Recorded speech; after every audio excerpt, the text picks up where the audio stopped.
Welcome back to my channel. My name is Luando and I own an events company called Luando Luhle. Did a bridal floral arrangement this past weekend. Thought let me share what I did. So as I've said before, guys, I'm not a florist. I am not a florist. I simply just like to learn new skills and learn new stuff. Thanks to my friend Andile from Classic Occasions. She really introduced me to the world of floristry. Please check her page out. The items and flowers used for this arrangement and all the other arrangements, if you happen to watch all the DIYs I'll be posting, are listed below. Main thing for the bridal flower runner is Oasis. The Oasis bricks will indicate or let you know how long you want it. If you want it shorter, you'll have less bricks. The longer you want it, more bricks. I used 5 bricks, which was just long enough for a bridal table. I also used chicken wire that's readily available at any hardware store. That is to hold everything together so the Oasis doesn't fall apart, and then also your flowers will hold better and you don't have to worry about anything falling out. I was careful to make sure that the sides overlap properly and it doesn't cut me.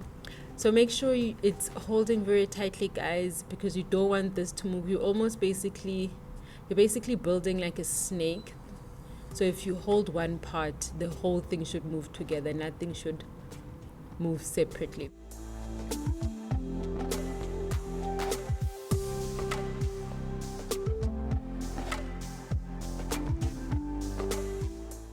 My Oasis is already wet. I soaked it for about 30 minutes prior to starting. That's why I have newspaper on the tabletop, just to soak any last bits of water that will leak out. I also did put a layer of cling wrap. Then I put it on top of the paper. The main ingredient on the flower, or the main part of this runner, is penny gum. The theme for the wedding was a Rustic theme that's very farm style, outdoor, green. So their flower to use is penny gum. This is penny gum. So what you want to do is prep your flowers beforehand. I didn't. Don't judge. So chop the little pieces off the stem and put the stem aside. I will tell you what we will do with that in a bit.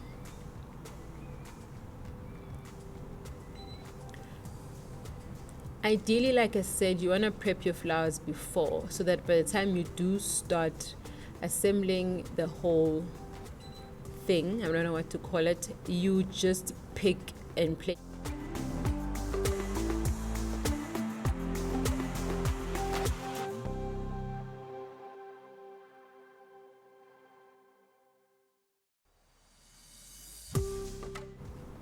Once you have your stems, obviously you'll have more stems if you did a prep beforehand. These are very important. We cut these little bits here, I don't know what to call them, these little stubs here. You cut them from the stem.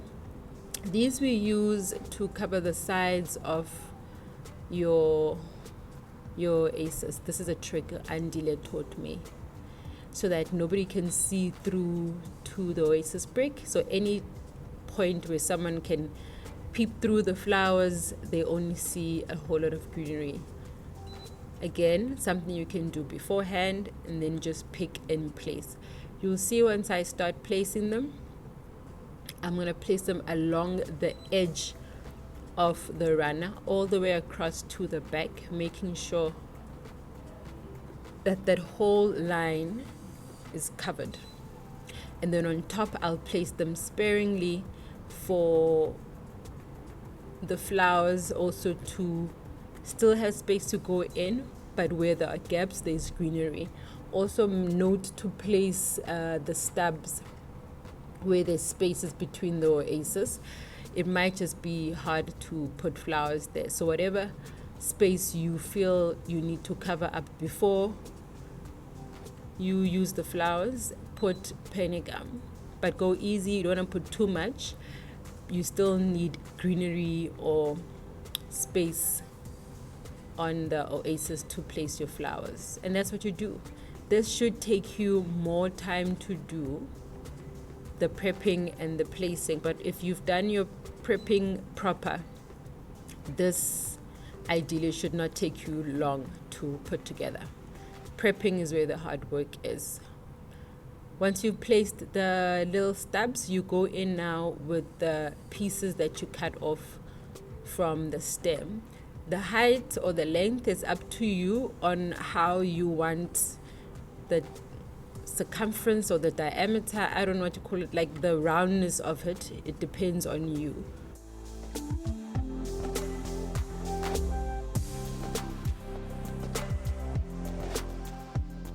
Notice every now and again, I pluck the two leaves at the bottom of the flowers before I place them in. That's because the stem that's left is too short. Now that is a problem.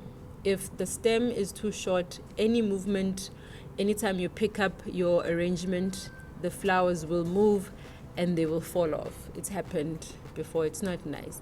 So another trick Andile taught me was to create more stem so that your flower is secured inside. You just carry on repeating the same thing, guys. No maths, no science to this. Anyway you feel you want to put it randomly, but then remember, go easy on your greenery. You still have a lot of flowers, well, depending on how much greenery you want to show. I still had flowers that I wanted to add to this, and I still had status. I just placed enough greenery that would show just enough, but my main attraction would be the flowers.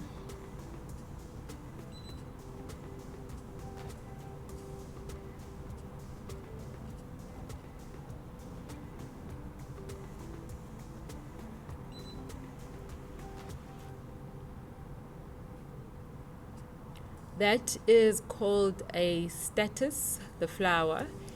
I opted to use this for the bridal piece instead of using the jip. Just for a change, I found this to be so much more prettier, so much more whiter, and so much more, I don't know if I should say thicker, but it's just more bold than the jip. The jip was pretty. I did use it, but I used it for the centerpieces. I used it on her bouquet, and I used it also on the bridesmaids bouquet. So for her bridal table, I did slightly sway away from her rustic theme. I, as the overall florist, event planner, coordinator, know that even though a client sends you one thing, you at the end of the day need to also guide your clients in knowing what would be best. So for the bridal piece, I added slightly more flowers than what was originally wanted, just so it could look more of a centered focal point. She would get all the attention, and her table would not share the same attention as the guest tables. So sparingly. So place the status across.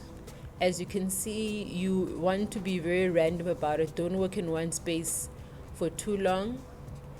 You're trying to get your flowers to be very evenly placed. Once that was done, I came in with the roses. And again, ideally you want to prep your flowers beforehand. I'm not sure what time it was at this point. I was working as I was going, and I was doing the flowers alone, so I didn't have the time. So all your flowers need to be prepped. You remove any of the not nice pieces and work with the flowers. That's me counting. I was doing a flower count. Anytime you work with flowers, you do a flower count to establish how many flowers you'll be needing to create a certain piece. That's how you know how much it will cost you, and that's how you are able to charge your client on how much a certain centerpiece will cost you.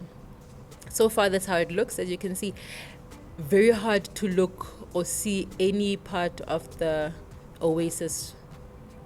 That's because we put that base of those stubs at the bottom. Same thing as the statues. Place your roses. Now my aim was to cover up most of the greenery so that the white is more exposed. I added, just for the spice of life, this flower, for more white obviously. It's called a Transvaal daisy. Very, very beautiful. I think it's my new flower. I call it the Lola flower. Officially, I believe it's called the gerb or something, Gerber or Gebra. But anyways, that's the flower. I wanted again to really, really make this bridal runner special, so I added that. And right after that, I went in again with the status, just to give it that final cover. This here is called Rustic. It's a type of greenery, very good to use if you are a startup or a beginner with flowers. Same thing with penigam. Reason I chose this one to add on, client only sent me a picture with gyp, roses and penigam.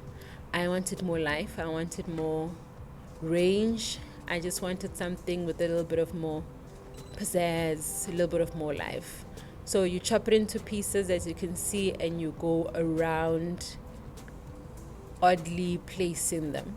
Do note, most of the flowers are facing the guest, which is the view that you have. Behind there, where the bride and the groom will be sitting, is minimal flowers. I mostly put status on their side and a few roses, but most of the florals are front facing, where the camera will be, where the guests will be sitting. So that's just the last add on of the status. On arrival at the venue, I did have to add water to the oasis. I just poured water over the flowers, creating spaces in between them or gaps, and placed and put water there just so the oasis would get more water. I'm not sure what they did after that, because I dropped off the flowers in the morning and left them to do their own setup. And there you have it, guys. Thank you so much for watching. I really do hope this was helpful. Remember, I'm not a florist. I'm just sharing what I know with the world.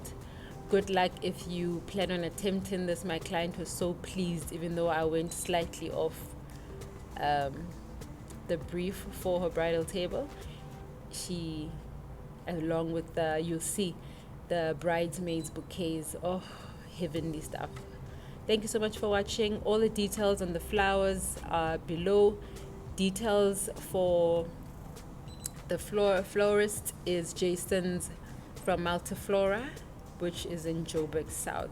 Please do subscribe if you haven't. Join the family. And to my day ones, thank you so much for staying and sharing the love. Goodbye.